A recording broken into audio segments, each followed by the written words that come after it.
Trump का claim ही यही था कि अगर उसको न्यूक्लियर बनाने दिया जाता तो वो स्ट्रेट ऑफ हॉर्मुज को हाईजैक कर लेता।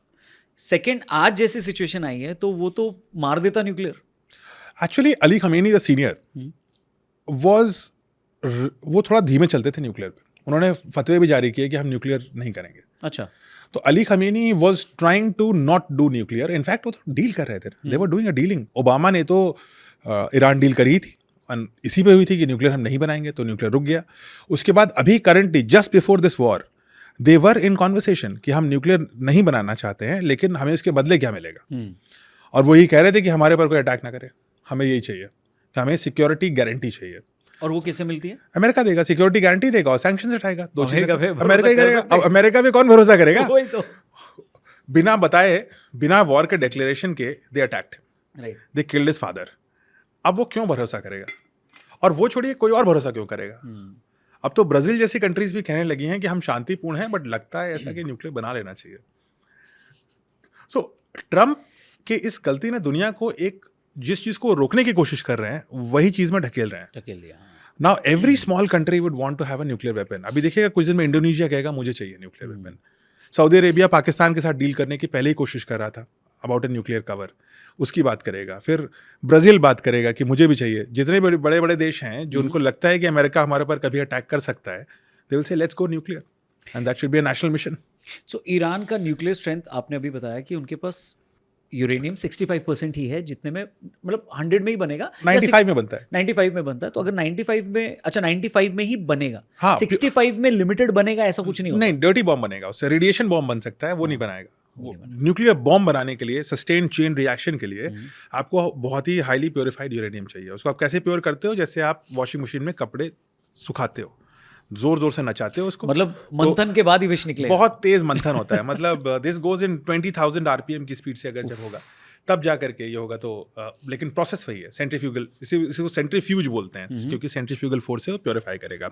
बार बार निकाल के बार बार डालते रहो, बार बार डालते रहो, निकालो फिर डालो, निकालो फिर डालो, ऐसे करके जब मल्टीपल साइकिल्स में आप करते हो, तो अगर ईरान को शांति दे दी जाए और उसके ऊपर कोई ऐसा प्रभाव ना डाला जाए अब, और ईरान का इंटेंशन हो कि अब हम न्यूक्लियर बनाएंगे, तो 8 हफ्ते में न्यूक्लियर बॉम्ब बन जाएगा। 2 महीने में? 2 महीने बना देगा वो, इससे ज़्यादा टाइम नहीं लगेगा उसको। और अगर उसने बना लिया तो बाकी लोग कंट्रोल में आ जाएंगे, यूएस चुप बैठ जाएगा। अब कोई कुछ नहीं कर सकता। फिर करना है तो फिर न्यूक्लियर वॉर होगा। क्या अमेरिका करने को तैयार है? क्या अमेरिका के पास अगर सारे हथियार खत्म हो रहे हैं तो क्या अमेरिका ईरान पे न्यूक्लियर अटैक कर सकता है? आई थिंक ये डिसीजन तो डोनाल्ड ट्रंप का है, लेकिन इतना ज़्यादा प्रेशर अब ट्रंप पे आ गया है इस युद्ध की नैतिकता को लेकर के कि परमाणु हथियार का इस्तेमाल करना मुश्किल होगा। क्योंकि अगर ऐसा किया तो ट्रंप की सत्ता और ट्रंप का प्रभुत्व और कुर्सी सब चला जाएगा। आई थिंक अमेरिका में न्यूक्लियर वॉर को लेकर के टॉलरेंस तो नहीं होगा, क्योंकि न्यूक्लियर किसी देश पे अटैक कर देना 1945 से नहीं हुआ। 1945 में लास्ट टाइम किसी ने न्यूक्लियर बॉम्ब इस्तेमाल किया था, और ये ऐसा वॉर नहीं है जो सर्वाइवल वॉर है। America is just trying to capture some other country. It's not कि वो कंट्री आपके ऊपर अटैक कर रही है, या अमेरिका को ईरान से कोई सीधा खतरा है। ये बात तो अमेरिका की खुद की सरकार अब मानने लगी है कि ईरान से हमें खतरा नहीं है, लोगों ने इसलिए रिजाइन किया। तो इसलिए ये संभव मुझे नहीं लगता कि ट्रंप ये कर पाएंगे। मुझे ये लगता है कि इस युद्ध का अंत ऐसे होगा, ईरान से ये डील करेंगे कि स्ट्रेट ऑफ हॉर्मुज को आप खाली करेंगे, नंबर 1। नंबर 2, ईरान और इजराइल के बीच में एक सिक्योरिटी गारंटी आएगी जिसका कोई मतलब नहीं होगा, लेकिन पेपर पे लिखने के लिए कुछ चाहिए तो लिख देंगे ये कि हम सिक्योरिटी गारंटी देंगे। अमेरिका ईरान के किसी, जो तोड़ डाला है इन्होंने, जो आइलैंड तोड़ा है इनका, छोटा सा आइलैंड है जिसमें इन्होंने सारा इनका ऑयल का कारोबार 90% वहीं से होता था, America will agree to rebuild it. Iran will give, बनवा के भी देगा बनवाएगा, क्योंकि वो तो फिर गल्फ कंट्री के लिए बनाना पड़ेगा, वो तो सबके लिए इंपॉर्टेंट है। एंड सिक्योरिटी कवर देना पड़ेगा ईरान को टू यूएई, क्योंकि यूएई इस युद्ध में सबसे बड़ा अननेसेसरी लूजर बन गया, जिसने लड़ाई शुरू भी नहीं करी। अमेरिका ने दुबई को बता करके नहीं, शहर बता करके कि यूएई को बता करके लड़ाई शुरू करी थी, वो तो सिर्फ इजराइल और अमेरिका की लड़ाई थी। लेकिन इसमें बहुत ज़्यादा नुकसान दुबई की साख को हुआ है, जो स्विट्जरलैंड ऑफ द ईस्ट बन रहा था कि हम सबसे सेफ हैं, हम बहुत financial capital of the world हैं। दुबई की इमेज को बहुत झटका लगा है। So they will have to do something for that. इसके लिए यही कुछ है, क्योंकि ईरान टोटल सरेंडर करने नहीं वाला और ना उसको करने की कोई ज़रूरत है, और अमेरिका ग्राउंड ट्रूप्स भेज नहीं सकता क्योंकि इतना नुकसान होगा। ईरान की आबादी है करीब 10 करोड़ लोग, इराक की आबादी 2.5 करोड़ थी, उससे 4 गुना ज़्यादा, और जारगोस माउंटेन, चारों ओर माउंटेन है और बीच में एक डेजर्ट है। This is Iran. आप कैसे लड़ोगे? इस टैंक कहाँ ले जाओगे आप? डेजर्ट में टैंक्स आर इफेक्टिव बट वो थोड़ा लाएगा, और माउंटेन को तो क्रॉस ही नहीं कर पाओगे आप। So it's very difficult territorially to capture Iran using ground forces, और ये एंडलेस वॉर है। और ईरान के लोग are very religious, they are all Shia and they don't like America. This war will go on for ever.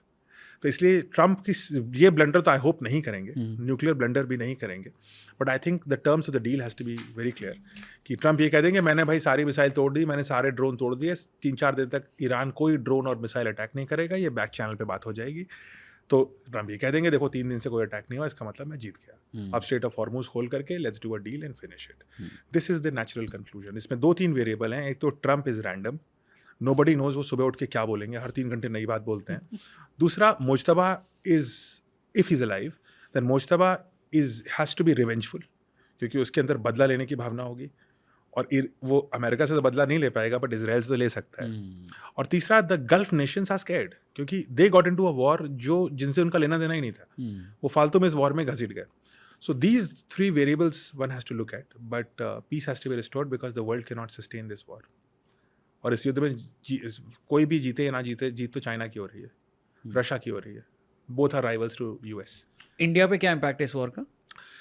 Interesting बात यह है कि India has to, I think एक समय ऐसा आएगा जब, और बहुत जल्दी ही आएगा, जब India has to play a very active role in the war, but not युद्ध के लिए बट शांति के लिए। भारत पूरी दुनिया में इस समय अकेला ऐसा देश है जिसमें लड़ने वाले हर तरफ के लोग जो है भारत से दुश्मन नहीं है। अमेरिका से ठीक ठाक है हमारा, ट्रम्प ऐसा मोदी। कैसे पॉसिबल है कि आप सबसे दोस्त बन अब जाते यही तो हो? इंडिया की स्किल है, हमारी skill. See because we are not an अग्रेसर।